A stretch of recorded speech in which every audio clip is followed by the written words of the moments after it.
Let me show you what Bill Whittle said earlier today. If this election goes to Biden, then the power of the swamp, the deep state, those elements of the intelligence community, working with big media and then distributed and suppressed by big tech, will have been able to sway the middle of the country based on their ability to control information. If we lose this election, there will be no longer any way to save the system. There will be no longer any way to save the United States of America as we know it. And then Scott Ott comes in, and he's playing devil's advocate, and he says the following. Now, Bill, it'll come as no surprise to you that the characterization you made of what I wrote down as 4 major things that you said, the idea that there are some people who are anti-American, the idea that there are people who prefer protesters to police in the streets, the idea that there are people who prefer to send more money to the government rather than keep their own money, and that there are people who prefer a handout to a paycheck. My guess is that the vast majority of Democrats who are going to support Joe Biden would say that all of those things are inaccurate. We don't believe we're anti-American. We believe that America has a moral obligation to live up to its responsibilities on the world stage, and that America is not perfect. We've made mistakes in the past. We don't prefer protesters to police in the streets, but we don't want police behaving like thugs in the streets. That's not true. And finally, well, let's do them one at a time, okay? Let's do them one at a time. I just want to do over them. We can take one at a time, but we don't prefer a handout to a paycheck, but we want to be compensated fairly for the work that we do, and we want big companies that make a lot of money to pay their fair share of taxes. What I'm suggesting here, Bill, is that the way you characterize things makes it sound like that's what Democrats actually believe. But if you asked a Democrat, they would say, well, that's not what we believe at all. Now, what are all the things that Scott Ott said? What do they all have in common? Well, he said that the left, in order to stave off the claim that they're anti-American, has their excuses. The idea that they prefer protesters over the police. The claim that they prefer handouts over paycheck. Scott Ott defended that with leftist dribble. And the idea that they prefer taxes in the interest of fairness. Okay? In the interest of corporations paying their fair share. These are not principles. None of these excuses that Scott Ott just shared are principles. All of that can be chalked up as political theory. And according to scientific process, a theory is just a theory. It is not a proven fact. It is not an accepted principle. The problem with leftists is they take things that they feel or things that they would like. They take the fact that they have the common experiences, they take the fact that they, among themselves, have the common experience of wanting the same things as if it's scientifically sound and scientific socio-political fact of human behavior. When nature, through the process of the experimentation, proves them wrong, they feel that some great injustice has been done to them. And so they double down on their ideas, and they just look at the messenger, the scientist. They demonize that scientist. They demonize those reports. They don't allow information to come in and change what they think. If you say America is fundamentally racist and about slavery fundamentally, what you've done is invalidated the existence of the country itself, because no one in their right mind would institute a system that is primarily about slavery. So it's actually an argument for the wholesale dismantling of the country to start from scratch. It is a destructive idea. So if you're going to do that level of destruction to the country, then yeah, you're actually anti-American. Now, I know you don't believe what I just said if you're a leftist, but that's your mental problem, and you don't know that that's a mental problem. So what must be done? Protesters over police. Pigs in a blanket, fry them like bacon. That means they choose the protesters over the police. The protesters want to dominate the police. When they speak like that, when they mace the police, when they kill the police, which happened this summer during the riots. When they vie for the destruction, the dismantling of police departments, that's protesters over police. It doesn't matter what you say.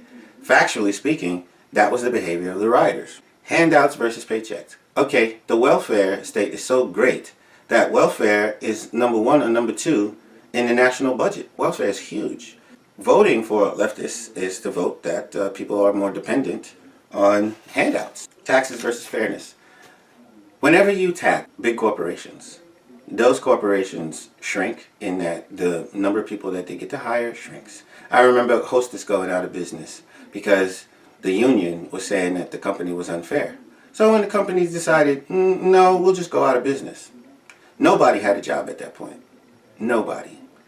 You know, there's a reason for the story about the goose that laid the golden egg, because you got to respect the source of the golden egg. Cutting open the goose is a form of disrespect for the golden egg.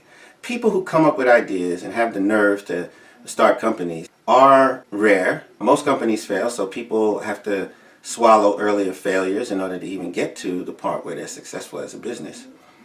And if that company's existence is the reason why you're able to work for someone and feed your family, at least you should respect what went on in order to create that company. But if you're flippantly going to do something that's going to harm that company and its ability to function smoothly with higher taxes, why not pay attention to the ensuing layoffs because of those higher taxes? Why not connect those dots?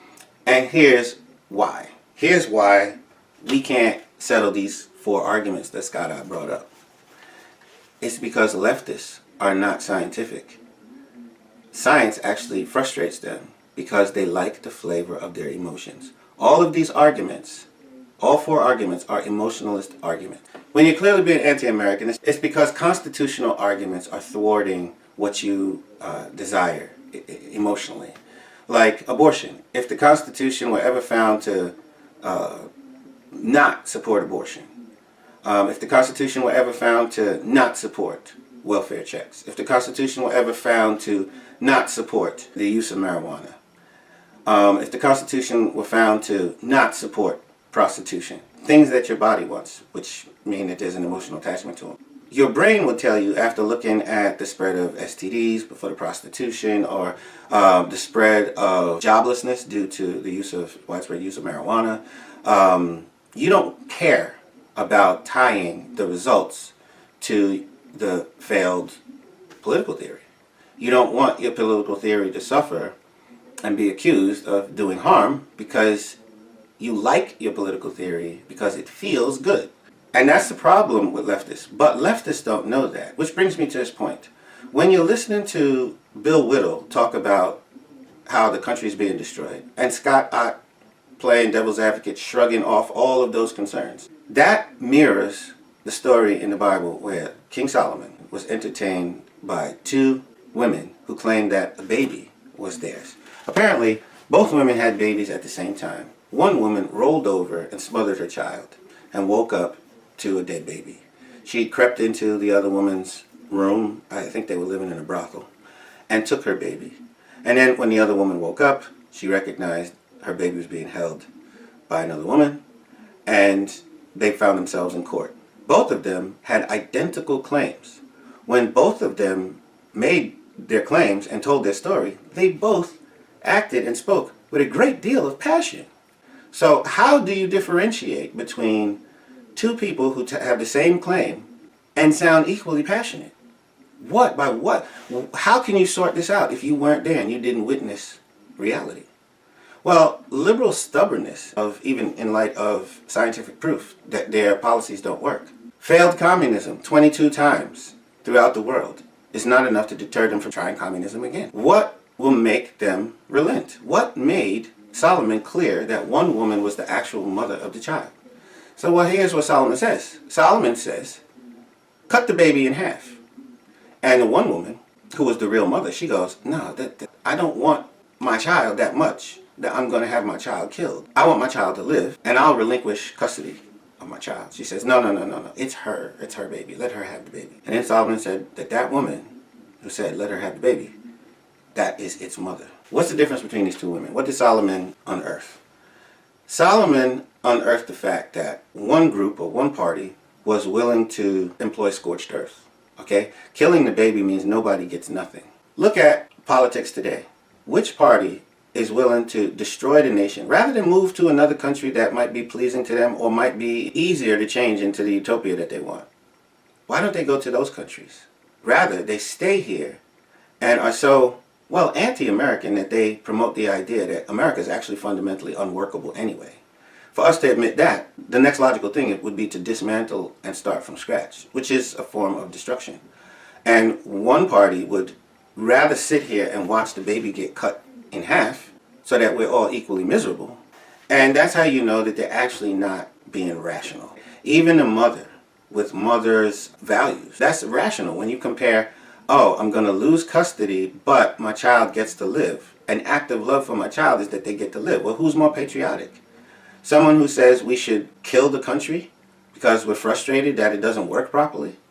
Or someone who says, no, let's look at what this science has said and let's tweak what we're doing according to the science and let's consult the Constitution. So even if you don't believe science, the people making the judgment, the people in Solomon's position, should clearly judge that the Democrats are the mother who lost their baby a long time ago.